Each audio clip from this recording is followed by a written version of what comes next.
nanohub.org. Online simulation and more for nanotechnology. Today we are going to move on to the next topic, which is quality control in today's manufacturing.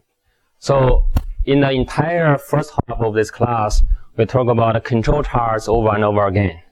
And also this chart has appeared several times in my lectures. So suppose we have a manufacturing process. It can be producing product we have to monitor the quality of. Alright? Of course, we need to have the data, measurements or observation, and the measurement or data can have different data sources. For example, the process coding variables or parameters, and also some output product quality characteristic, like a dimension of the table or some response time of the pointer, something like that, right? You want to monitor this, and actually the monitoring is a continuous monitoring. You monitor the process continuously. So that's why I have the loop here. If everything is good, I just keep monitoring and move on to the next production. If something goes wrong, I need to stop the production and I go to this stream. I need to find the root cause. So why something goes wrong? What is the root cause? And then I should formulate actions to eliminate the root cause and bring the process back to normal. Okay? So here I have two variations, chance courses and sample courses. So the chance courses are always there, unavailable. We cannot fully eliminate chance courses. But for sample courses, we can actually detect and remove them because these sample courses are always giving us some large variability, either in the mean or in variation or variance. So what are the objectives of SPC, statistical process control? From this chart, pretty clear, right? What is number one? What is our primary objective? We want to do monitoring. We want to monitor the process and detect possible process failures. First one. But we are not fully satisfied by only monitoring the process. Why is that? Because if the process is wrong in some sense, it's not enough to know we have something wrong. More importantly, we need to locate their sample courses or to doing diagnosis.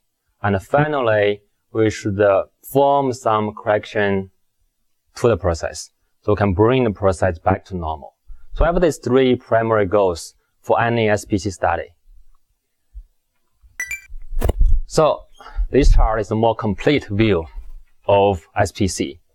Suppose we have a production process.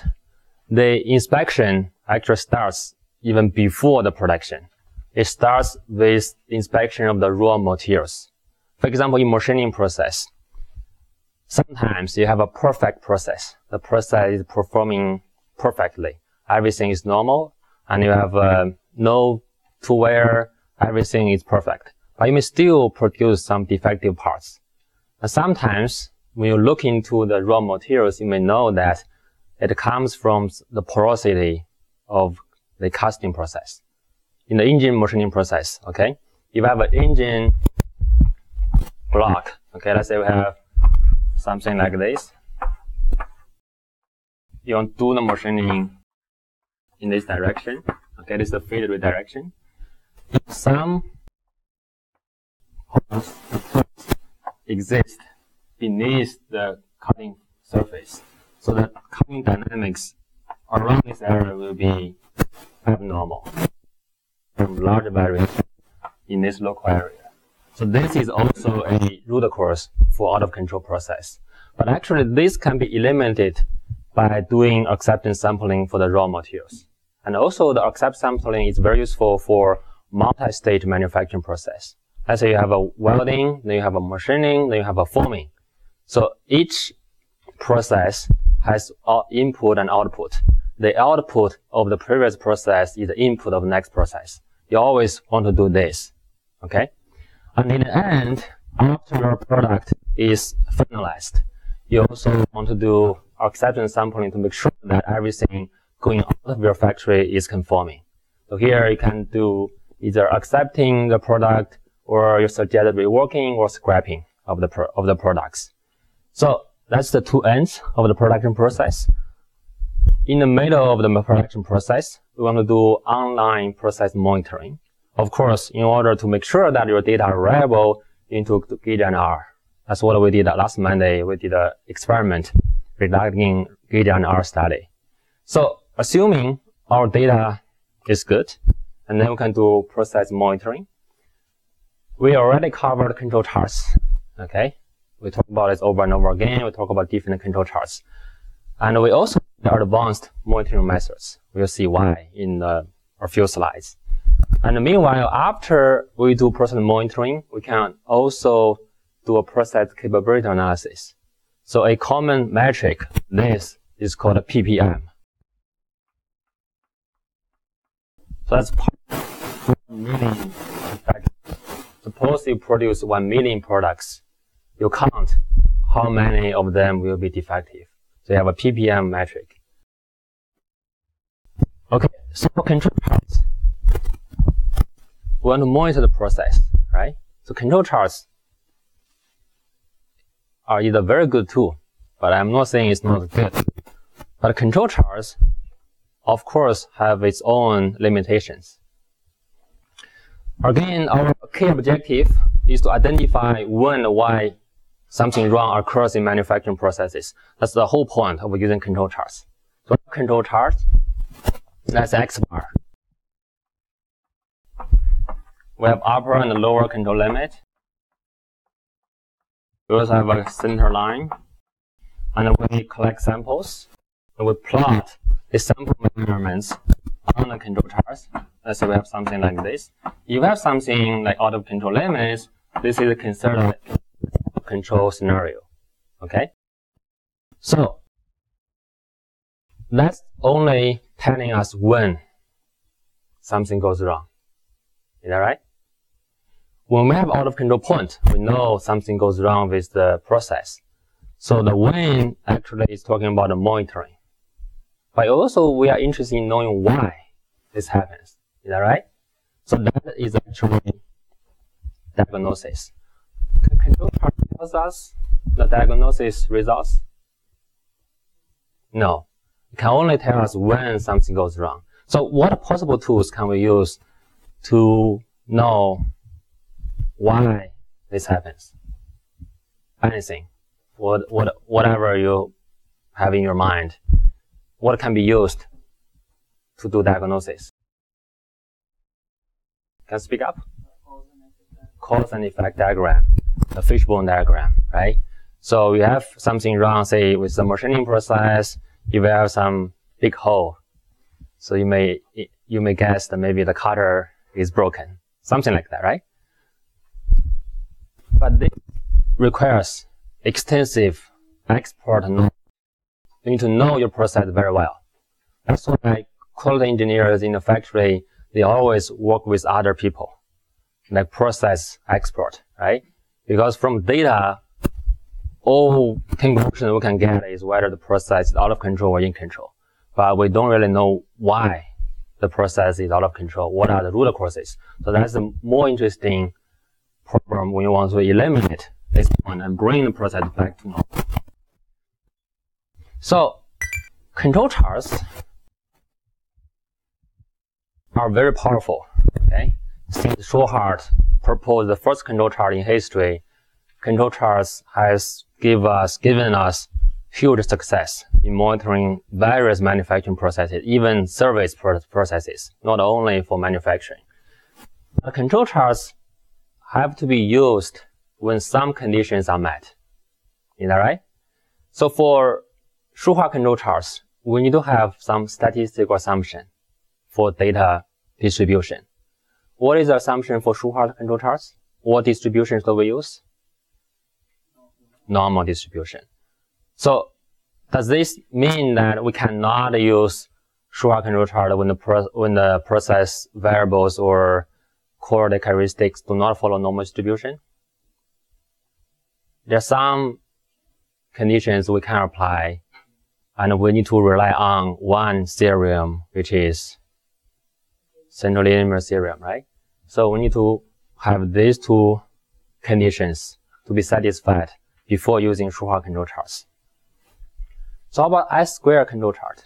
In the true or false question in the midterm, we know that Shulhart S-square control chart is not Shulhart type. Why is that? Because the underlying assumption of distribution is not normal distribution.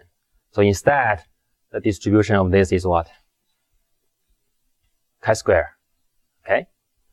So how about the P or NP control chart? Which distribution did we use? So the first two are still following variables, right? So the bottom two, P, NP, or C and U, they are used to monitor. So what is the distribution for P and NP chart? Thomas? Bernoulli and binomial. We assume the distribution for an individual observation is Bernoulli, and the collection of multiple independent observations in a sample will follow binomial distribution. So this seems to be a very good question for midterm. I regret I didn't do that. Okay, how about C and U chart? The C chart and U chart, they are used to monitor the number of defects in one sample. Okay, so it's kind of the number of events,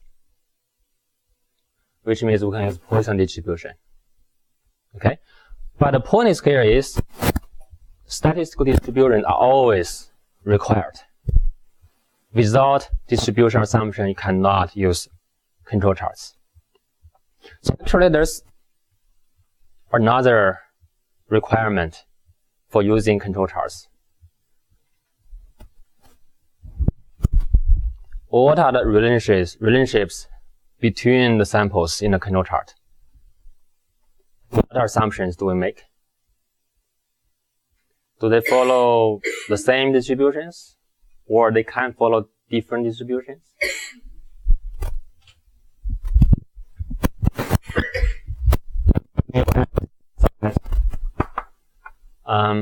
Of n, okay? So in one sample, we have multiple observations, x1 up to xn. So in Shulhart control chart, we can monitor x bar, which is defined as the average of the sample observations. So x1 up to xn, they can follow non-normal distributions, but they have to follow the same distributions in order to apply central limit theorem. And also, x1 to xn, they should be independent of each other. There shouldn't be any dependencies among them. That's another assumption for within sample distributions. Actually, one level higher, the samples should be also independent of each other. Like x1 bar, x2 bar, up to xn bar, all of the sample averages should also be independent of each other, and they should also follow the identical distribution. Let's say here we have mu and sigma square divided by n. Okay, so mu and sigma square are the average and the variance of the true process in the population. Okay, that's the first assumption. And also, all of the control charts we have studied so far, they are always focused on one single dimension, one number only, maybe a dimension, like the length of the marker or diameter of the marker, right? So it's only one dimension. What if we are interested in monitoring multiple quality characteristics of the same product? This is very common, right? For any product, it's very natural to have multiple quality characteristics. For example, this pointer, right? This is one, and also we have some requirements on the looks of the pointer. Like color, is it black or not black, or some, the battery life, something like this. So we have multiple quality characteristics. How can we monitor them simultaneously? So that's another question when we apply control charts. You may wonder, okay, let's say we monitor the dimension of the desk, the table. So we can easily have multiple core characteristics. I give you two, okay, length and width. What else? Thickness of the top, right? How about anything else? The height from the floor. Anything else? Strength, yes. We don't want this to be easily broken. What's that? Surface roughness, right? Let's say you are doing a midterm, you've got some gap on the surface, you have some, non-neat stuff on your exam. Anything else? This can be moved. Anything? Like the diameter, what's that? Friction coefficient, right? You don't want it to be very hard to be moved. And also I can have you, the diameter of the row, right? So we can have many. If we have many core characteristics, how do we monitor this product? How should we tell whether this product is conforming or non-conforming, the process is in control or out of control? What are the, okay, let's assume we only know control charts. What can we do? Kevin? Yes. Okay, that's a very natural solution. We can have 100 control charts for 100 core characteristics. So what is the potential problem with that?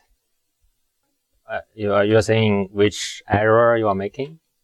Yeah, like which feature will contribute. Well, I can measure all of them, right? If the control chart for the length gives out of control signal, that means the production process for producing this is out of control, right? Like it weights all the quality characteristics the same. So if your length of the table is out of control, and then it automatically signal you to stop production, so that might actually be causing. So you don't know which is most critical of all of your dimensions or core characteristics, right? You could make some errors like, okay, for example, the surface roughness may be very important, but you claim the product is defective or out of control process depending on a small scratch on the wheel, for example, right? So this kind of thing are very common. And also one more concern with this is that you cannot account for the between core characteristic correlations. It's very natural to consider that the roughness and the thickness, they are correlated. Is that right? Because it's produced by some machining or sanding process. So if you are monitoring them simultaneously using two control charts, you will naturally increase your false alarm rates. Remember we talked about the sensitizing rules, right? If we apply multiple control charts or multiple rules for the same dimension or same core characteristic, your alpha error rates will be increased. That's also not desirable. Okay. This problem, we talk about this problem in homework too. Alright, everything had fun with this data. Ultrasonic welder was used to produce battery wells for electric vehicles.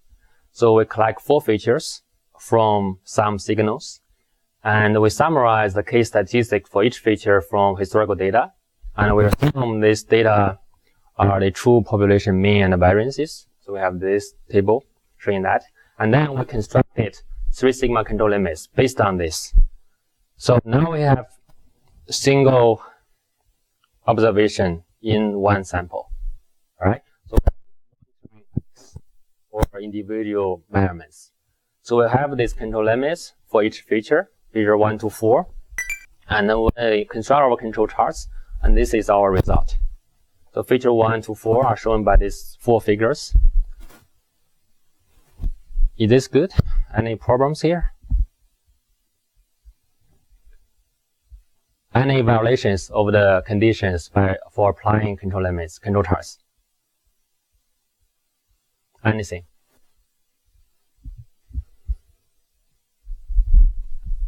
Okay, so let's review what are conditions for applying control charts. What are the conditions? Normal distribution, right?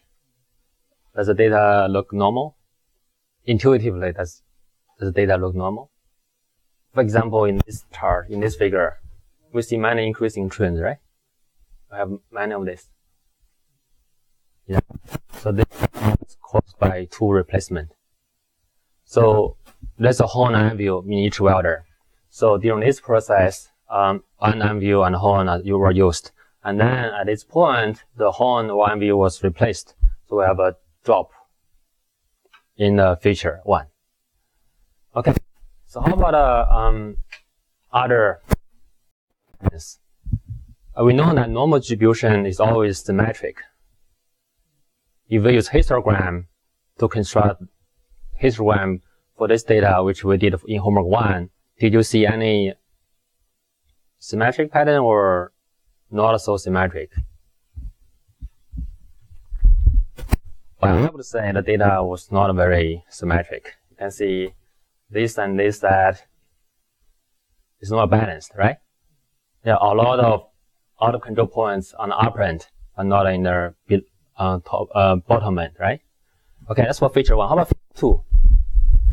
Feature 2 appears to be better than feature 1. We don't have the increasing, decreasing trend, but we have something wrong here. The process variation was very small in the beginning, but became very large after a certain time period. Okay, we have this variance and this small variance. We have an increasing trend here, and then we have a kind of stabilized variance. So what is the potential reason for this? Maybe tool replacement. You can see this is actually aligned with the end of this line, right? So anything else? Why do we have something here and then something like this? It could be that the process was not stable in the beginning. So after stabilizing the process, after making a lot of adjustments, the process was finally stabilized. So we have a stabilized process like this. But still, we have some outliers like this, right? So what is wrong with that? Does it mean that the process was way out of control at this point? At this point? Maybe not. The error could be from the gauge. Could be from the sensor. Okay? As for that. Feature 3. We have a similar issue with feature 2. We have small variation in the beginning and larger variation afterwards. And also we have a mean shift. Is that right? It's very clear.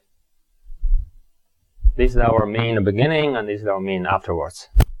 And for feature 4, we have a similar pattern, but the mean shift was upward. Okay, so with all of this, we just apply control charts. Not even thinking about the conditions to apply them. And naturally, our results are not so satisfying. So this is a table summarizing type 1 and type 2 error rates. We can see that type 1 is okay. Okay, 1%, 0.26, 36%. But type 2 error rates, you can see that for feature 1, the type 2 error rate was 17, almost 18%. And for this guy, feature 3, the type 2 error rate was 99%. What do these numbers tell us? How do we interpret this? So let's say feature 1, okay, we have a 1% type 1 rate. What does it mean? Imagine you are working in this factory. If you have 1% type 1 error rate, what would be your actions as a factory engineers? Whenever a type 1 error occurred, the production had to be stopped. And you should go there and inspect. Okay, 1% meaning that out of 100 products, you stopped every 100 times you stop once, right? For type 2 error rate, let's say this one here. Type 2 error rate occurs when the process is out of control or the product is defective. But your decision is that the product is conforming. So you are kind of not catching the bad guys in your products. Is that right? So if you use this chart feature 3, 99% type 2 error, meaning that out of 100 defective parts, 99 actually will go to the customers. That is a disaster, right? Your reputation will be ruined in 1 month. Okay, so clearly the monitoring performance is not good. Okay, so why this control limits, control charts didn't work for this data set? What are the reasons for this bad performance? First, violation of statistical assumptions. And second, there are many root causes or sample causes which were not eliminated in your phase 1. Is that right? You actually allowed sample causes in your phase 2 monitoring phase. That's why you have so many problems. So, what can we do to, alleviate this problem? So, computers were so powerful, so successful. But apparently, for this data set, for this welding process, they do not well. Okay? So, what can we do? Let's keep that question in mind, and we have more issues. Okay? Some other common scenarios in modern manufacturing where control charts are not very useful. First, you have high-dimensional quality characteristics, like we said about a table. Another example would be engine machining. Machining, you are basically dealing with the surface, right? In order to have a conforming engine machine surface, you need to make sure that all of the points on the surface are within some limits. So you have a very high dimensional quality characteristic. So actually in today's manufacturing, for example Ford, they're still using some like the flatness, the maximum minus minimum, which is the range of the surface height. It could be used, but you are missing a lot of information on the surface. For example, you have a out of control or defective part for one surface. You don't really know where you're out of control, where the local variations are located. Okay, that's one example. A second example is forming process. I assume if you have taken 370 or 270, you should know forming process, right? So forming process is used to give you some desirable forms or dimensions or geometries, right? So forming process is very useful in a car body manufacturing. So actually a lot of the parts in a car are produced using forming processes. For example, the hood, the trunk, the door, okay? So in order to ensure that a product, let's say the car door, is conforming in dimensional precision or accuracy, you need to make sure that the whole distribution of your thickness or height, whatever, should be conforming. So it's actually you can have a lot of points on a car door, right? Also, we have a high dimensional problem. Another example comes from 3D printing. 3D printing is good, it's beautiful, it's very powerful. And for example, this is a honeycomb pattern produced using additive manufacturing. So the dimension is 1K quality characteristic, right? But for this complex structure, the dimension can be, I don't know, millions. Is that right? Every point, every shape. So in order to monitor the conformity of this, maybe you can have 1 million control charts, but that's not a very desirable. Like we talk about drawbacks of the control charts. So that's one motivation for not using control charts. We have second, which is non-measurable quality characteristics. So there are some quality characteristics. For example, welding. You can only know the welding strength by breaking the welds, right? For example, I use some welding, maybe joining using adhesives. In order to know the strength of the bonding, you need to break that, which is not desirable. Why? because this is destructive testing. It's true that you know whether your product is good or bad, but it's also true that the customer do not have products anymore. So another example I use in my research is the alternate welding. So in Chevy Volt, which is an electric vehicle produced by General Motors, the battery pack looks like this, the T shape. Okay, there are hundreds of battery cells in a battery pack. So they used alternate welding to weld them together. And in order to evaluate the welding strengths, it's definitely you cannot break them. Okay.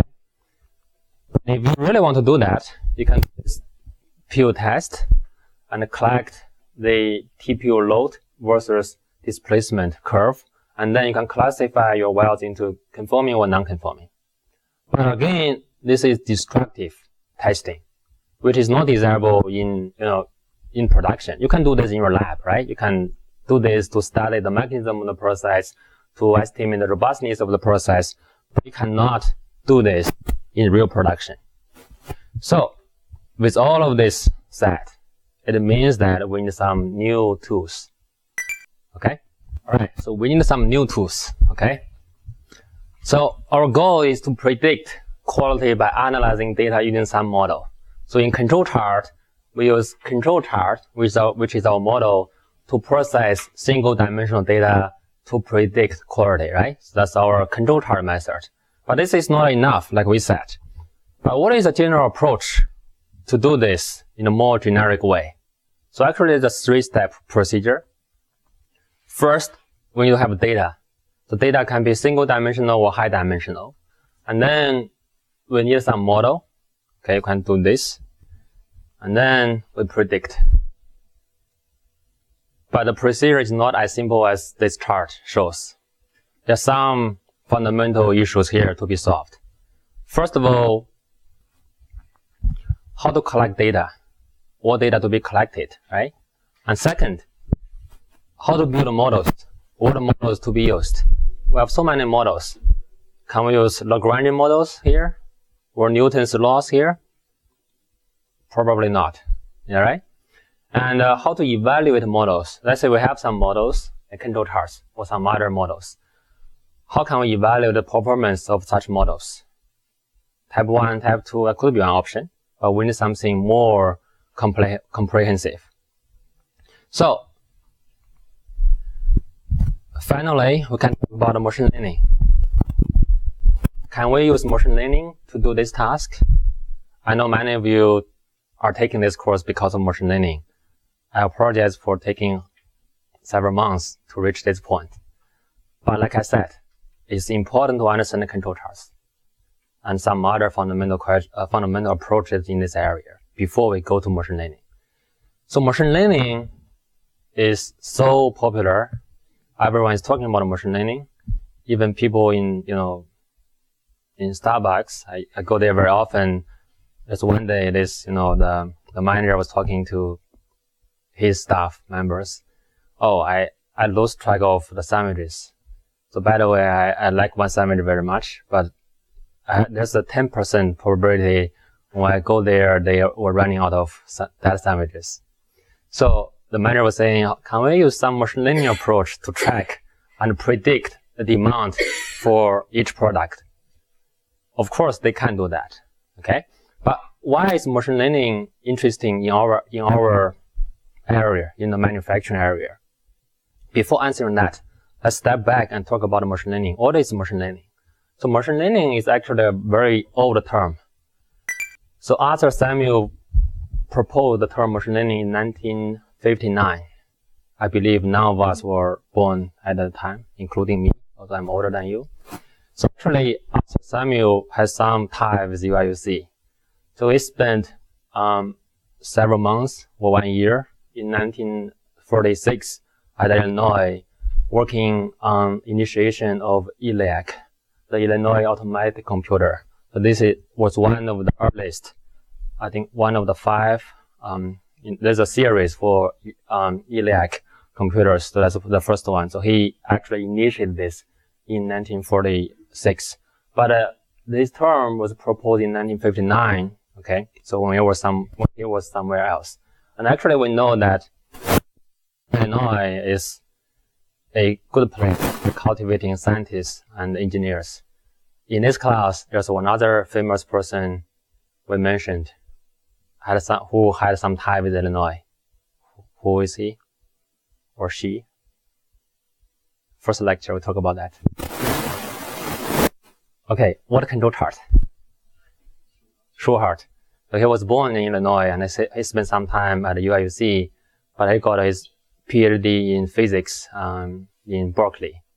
And also in dynamics, we know Kevin, who we talk about.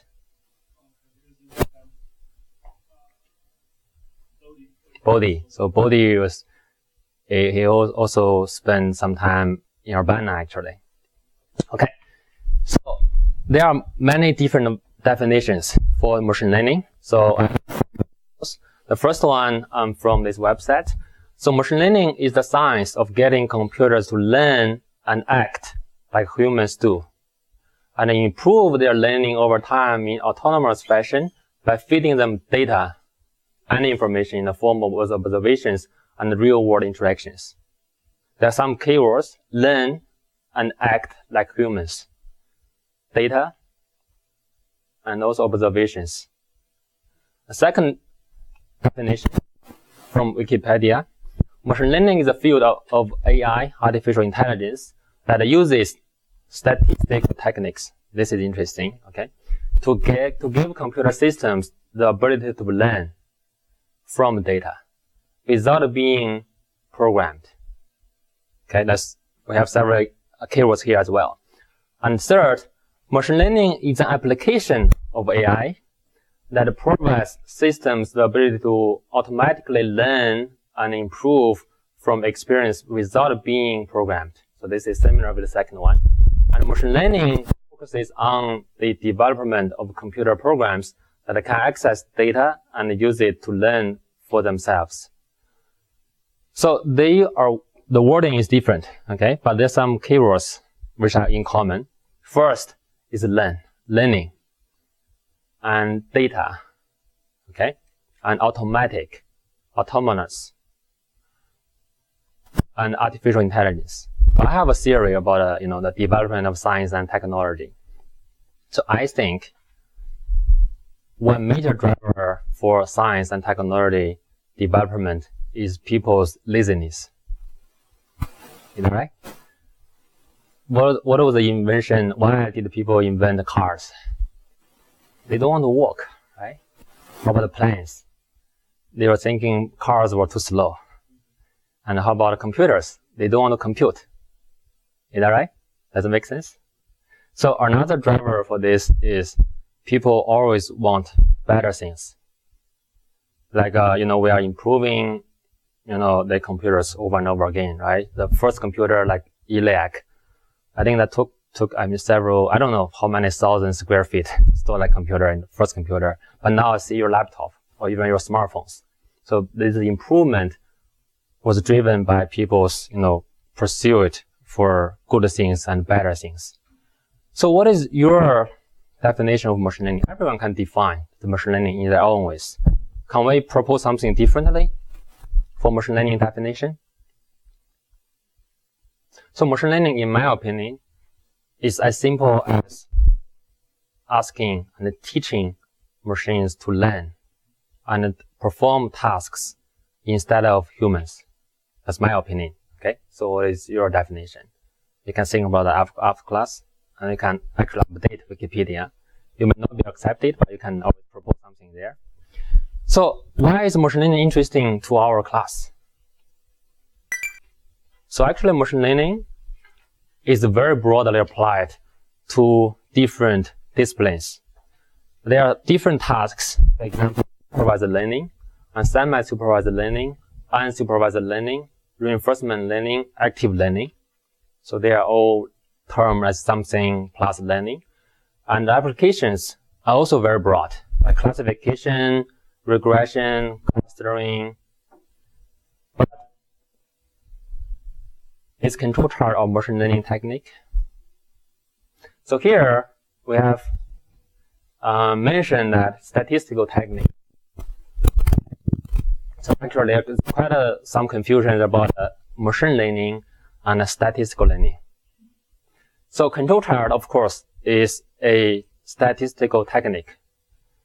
But do you think control chart is a machine learning technique? No? Yes? Yes, kind of, right? So if you say control chart is a machine learning technique, I don't think anyone will say you are wrong. Control chart is very simple. It's also, in my opinion, also a machine learning tool because it can behave like human to analyze data and to give us decisions. So why is it interesting to us?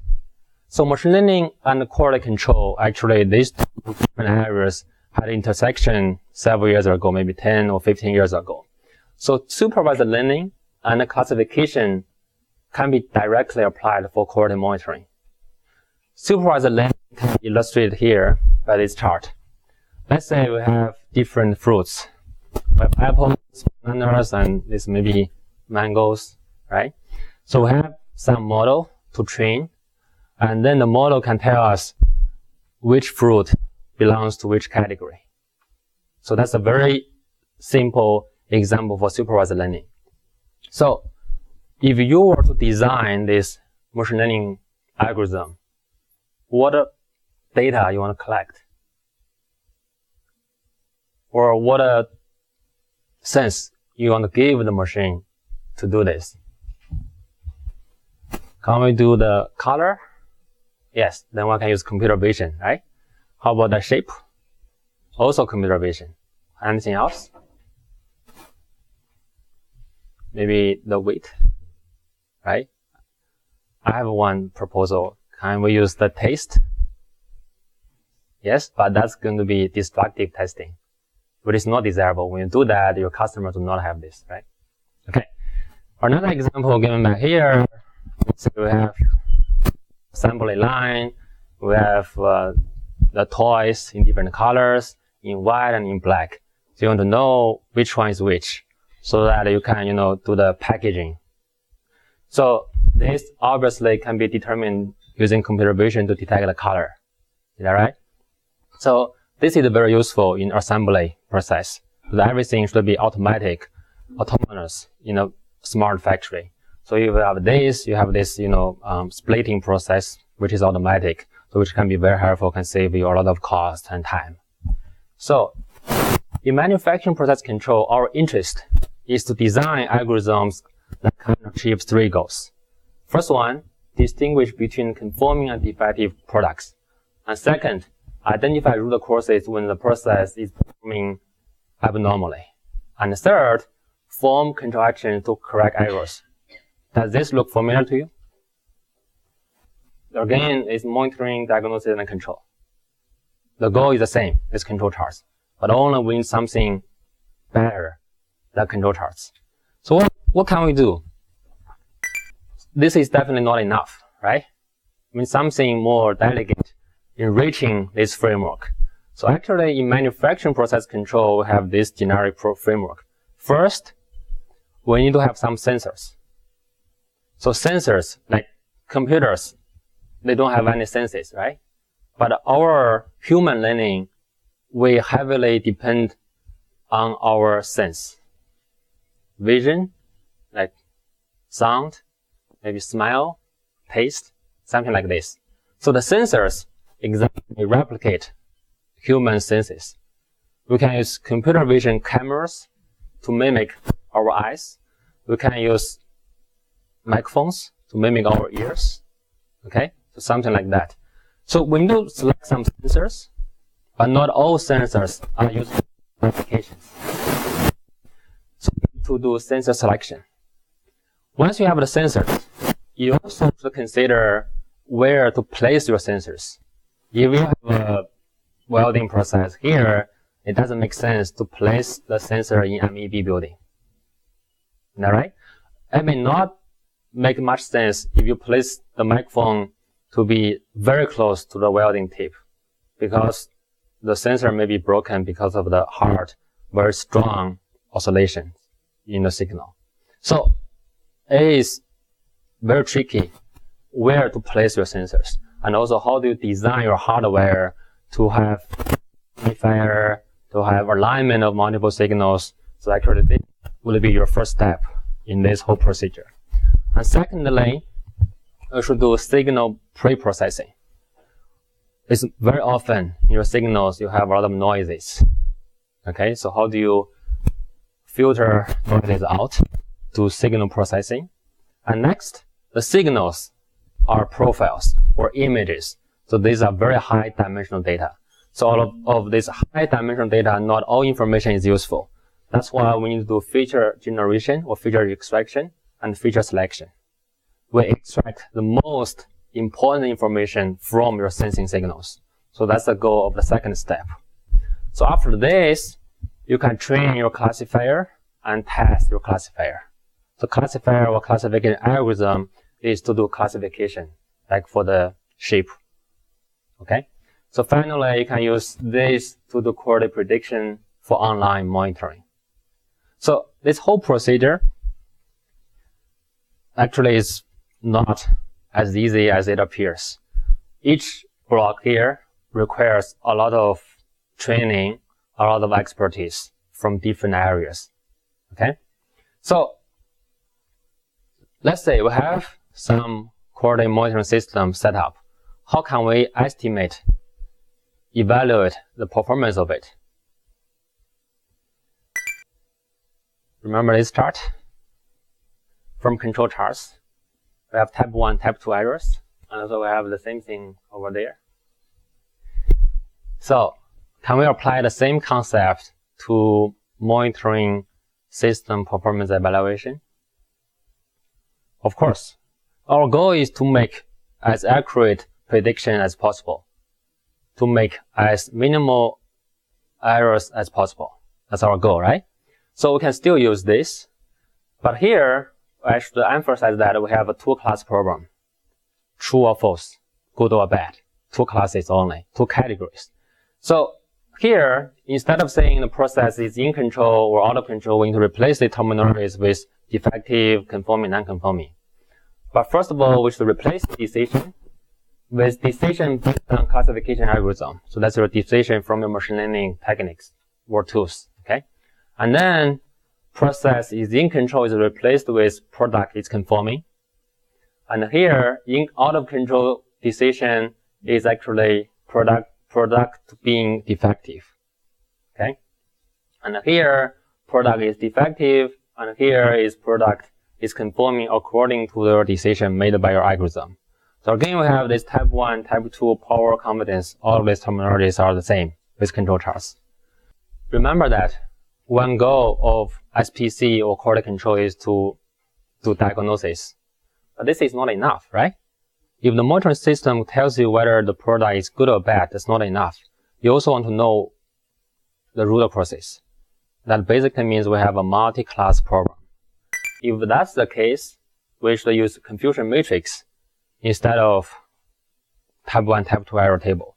So confusion matrix is a table used to describe the performance of a classification model on a set of test data for which the true values are known. It's a supervised learning problem.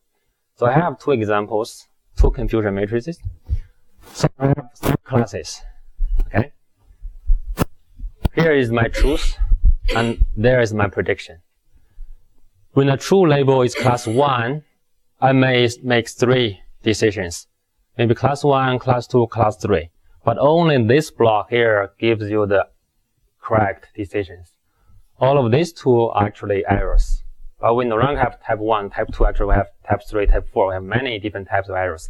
Instead of using that terminology, we use this confusion matrix. Okay, so classifier 1 gives you a table like this. Classifier 2 gives you a table like this. So which one is better? Which one gives you better performance? Classifier 1? Anyone votes for 1? How about classifier 2? Yeah, it's very obvious. Why? Because if you look at this diagonal, all very high numbers. So the diagonal is the true decisions, right? But here you have 84 lower than 97, okay, 94 comparable to this one, and this one is the same for 2 classifiers. Okay, so what does this mean? What does this block mean? Of course, it's some type of error, right? But how do you interpret this? We have 13% of this error. This error means that the true label is class 1, but my decision is class 3. So you misclassify class 1 to class 3. Okay? So now let's modify the table.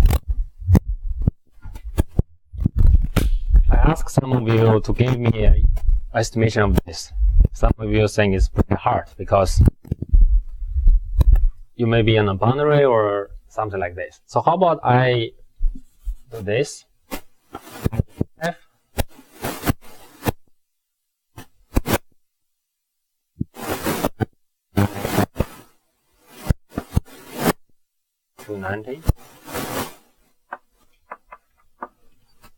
So on and so forth. I can have many classes. Here, similarly, I do the same thing.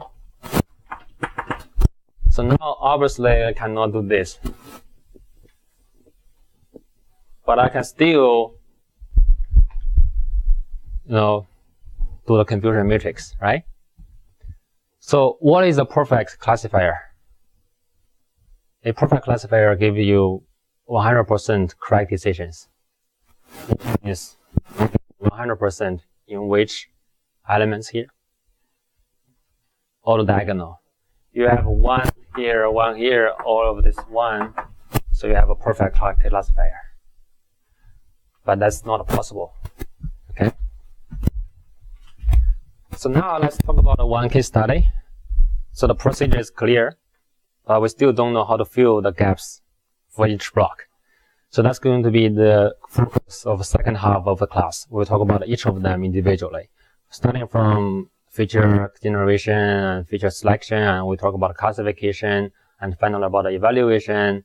Maybe we'll also include cross-validation, which is a technique to evaluate the performance of your monitoring system. So now I'll give you one example. Okay, again, the welding example. So plastic metal welding is good. It's a solid-state welding process. It's very good for joining multiple dissimilar thin conductive metals. So that's why this technique was used for joining lithium-ion batteries for electric vehicles. So this is a welder diagram. So the process, when the process starts, we have this clamping force and a vibration in this direction, which is 20 kilohertz. So 20,000 times per second. This vibration is very fast. And then by applying clamping force and friction force, maybe adding some other mechanisms, so we have the weld formed here. So this process was pretty good for joining batteries, but the limitation is also pretty severe. The major limitation of this process is that the process is not robust. If you have some small disturbance to the process, it will give you a bad weld. Okay? So our goal is to design an online monitoring system to monitor the quality of the product. Okay? So it has to be non-destructive. We cannot apply Peel's test for all of the products. Okay? So we start with selection. We applied 6 sensors. Power sensor, which is the input of the process, and the frequency sensor to monitor the vibration frequency. So technically, the vibration frequency is to be 20 kilohertz for every cycle. But as 2 wears or some other, maybe oil contamination, some other factors will make its this frequency, vibration frequency, not exactly close to 20 kilohertz. We have this sensor as well. We'll have a LVDT sensor, which is a vertical displacement sensor, because this is the clamping force. Also have some material thinning phenomena. So that's why we need a displacement in the vertical direction. And we also had a microphone and the acceleration sensor to monitor the vibration acceleration. And finally, we have a force sensor. So the reason we attached microphone sensor was that, the ultrasonic welding and ultrasound, something like that. Actually, when I was working on my PhD, I spent 2 years working on these welding experiments every day for 2 years. I'm telling you, I trained myself to be a very good intelligence learning algorithm. I can tell whether the weld is cold weld, good or bad. The bad, I have different categories like cold or over weld. So I could tell based on hearing that. I'm telling you, really, I was 99% accurate. But the problem is, first, it was damaging my hearing. I think I'm still, suffering from that from time to time. Second of all, only one me, okay? I can only monitor one machine. I cannot monitor multiple machines simultaneously. And also, I'm more expensive than sensors. So we need a machine learning instead of human learning, okay? So then we have this hardware design. Okay, here is a welder controller. So a welder is here, so this is working tips. We have this, the data acquisition system. So I got something from lab-based system. So here is our process monitoring signals. So it's online. And we monitor this or collect data and our system here in the computer and telling you whether the product is good or bad. So we have this hardware device, and then we'll collect several sensors. Here, just give you 3 examples. So the power signal, force signal, microphone signal. Like I said earlier, so not all signals were useful. Not all information in one signal is useful. So we need to do feature extraction, feature selection. But before that, we need to do data cleaning or signal pre-processing. So for example, in all of these 3 signals, you can see there are 2 segments, this and this, right? So this segment was pretty much useless. It's just preparation stage. The most critical segment is the second part. Okay, so there's a power, I can see they are aligned very well, and also here's the force signal. But of this, still, the data is very high dimensional. I don't remember, there are maybe tens of thousands of points in this segment. You cannot construct tens of thousands of control charts for sure, right? But then we need to line the signals. So the signal, if you use your signal in this part, then you are going to use the signal in this part as well. They should be aligned very well. So alignment comes down either using hardware or software. So after alignment, we should collect features. Okay. So the feature generation techniques are very important in monitoring system design. So the signals are high dimensional. Okay, we need to extract the most useful information from high dimensional signals. So what we could do is to apply some feature generation techniques to signals.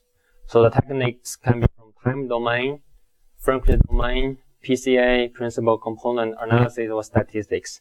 Okay, the frequency domain can apply FFT, get the peaks of your high frequency component. The time domain probably can get the average or the increasing, decreasing trend, something like that. So PCA is an approach we can talk about in a later lecture. And the statistics, maybe, the variance of the signal or the range, something like that, right? So after we have this table, we got 81 features. Again, it's a very high, and not all of them are useful. So we went ahead and did a feature selection. So before we did feature selection, we wanted to remove some increasing trend. So this trend from LVDT signal was resulted from the 2 degradation. So you have this increasing trend, which is not good in analyzing your data. So we did a moving average. So we define a new feature, which is ft minus 1. So we detrend the signal, the features. We have these residues, which look like more random. Okay. So then we did a feature selection. In selection, there are many different techniques, like forward selection, backward elimination, or some other methods. So here we develop a new feature selection method. So the idea is to get the subset of the features that is most critical for your monitoring tasks. So here we have this new algorithm based on cross-validation. So we apply that, and we got a very good results for training phase. Okay, in training, we got 12% in training phase. And also we have some other results to support that these two features, feature 7 and feature 2 are most useful. Okay, we only have 2 features out of 81. Okay, these 2 features use performance. Okay, if you add more features, your performance will be even worse actually. Okay. So in this training data, we can see you have 98% as good wells, which demonstrates that the production process was pretty good. Okay. But also it's an imbalanced problem, okay, which poses some additional challenges here. And then we did a testing, and we got results pretty good, 11% alpha error rates, and beta error rate is 0. So this is very important for GM because they do not want to have any defective parts going to their customers. So that's why we had to sacrifice our alpha error rate. We increase our alpha rate by removing all beta error rate. Or all beta errors. And also these 2 figures show the feature time series. You can see that in the training phase, all of the beta wells marked by crosses are detected by either one of them. Okay? And in the testing phase, we had 3 beta wells, all of them were detected. So which was pretty good. And also our alpha rate, which are marked by this, yellow dots outside these limits. So it's about 11%, so which is pretty good. It means that we helped GM to reduce 90% false alarms. Okay, before I told you earlier they did a 100% manual inspection. So now they only need to inspect 10% of the products. So some inspectors were not happy with the results because they lost their job. But level, the company was very happy. All right. This is not perfect. We still have 10% remaining, right? We want to have 0 alpha and 0 beta. Although it's not possible, we can try. So what do you think we can improve here? The framework is alright here. I have this system set up. What do you think we can improve to further decrease our alpha error rate while maintaining a 0 beta error rate? What can we improve? If you were to design the system, what could you do to get better results?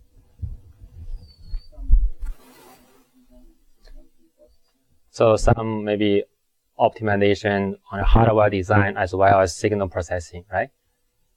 Anything else? So we can try something here. We can try something everywhere. Okay, so here is the first step. How about here? Feature generation and feature selection. We got 81 features. Actually, we could get many more features, right? We could explore maybe more powerful features by looking at the physics of the process. So most of the features were extracted using intuition, to be honest. We had a huge team, 10 plus people working on features. Anything else? How about classifier? So in this case, I use the personnel charts. I use the 2 control charts, basically, for 2 features. We probably can use some high-dimensional machine learning techniques. So then we can account for the correlation of these 2 features. Maybe we can reduce. And for training and test, the performance of the classifier is always dependent on your data quality. If you have more data, naturally your classifier will perform better. Okay, if we fit the system, the monitoring system with more data, we can potentially improve the performance. So that's it for this example. Now I have a second example to discuss. So this friction stir welding is a solid state welding process. Particularly, it's very good for metals with low melting points like aluminum. Okay, So the mechanism is shown by this figure. You have this friction and this feeding force, so that you have some the joints formed here in the interface of two metal layers. Okay, if you do this, I have this system. If I want to monitor this process, how can we do that? How to design a coordinate monitoring system for this process? We start with sensor selection. What sensors could be useful? What's that? Force. So maybe this force in the vertical direction. Kevin? The speed, the turning speed, the spindle, right? What else? Temperature, yes. What else? Oh, temperature. Anything else? Cameras to maybe to monitor the interface, right? What else?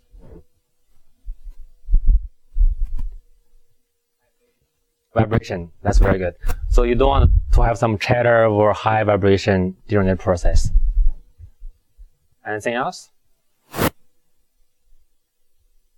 Okay, let's say we have the sensors. So next step would be feature generation. Okay, before we should of course do the hardware design, this kind of thing. Let's say we have a hardware designed, so then we can go to the feature generation phase. For each signal, we can extract many features, right? Like maybe the maximum force, the maximum temperature, or distribution of the temperature, something like that. So once we have that, we have a table for all the features. Then we apply feature selection techniques. Not all features are useful, right? So we apply that, and then we can train our classifiers to tell us whether you have a good weld or bad weld. But you should be aware that in order to train that, we are basically dealing with a supervised learning problem. For supervised learning problem, you always need the labels. You have to destroy some samples to get the labels. Okay, so that's done offline. So then you train your classifier, and finally you can test your classifier for online quality monitoring.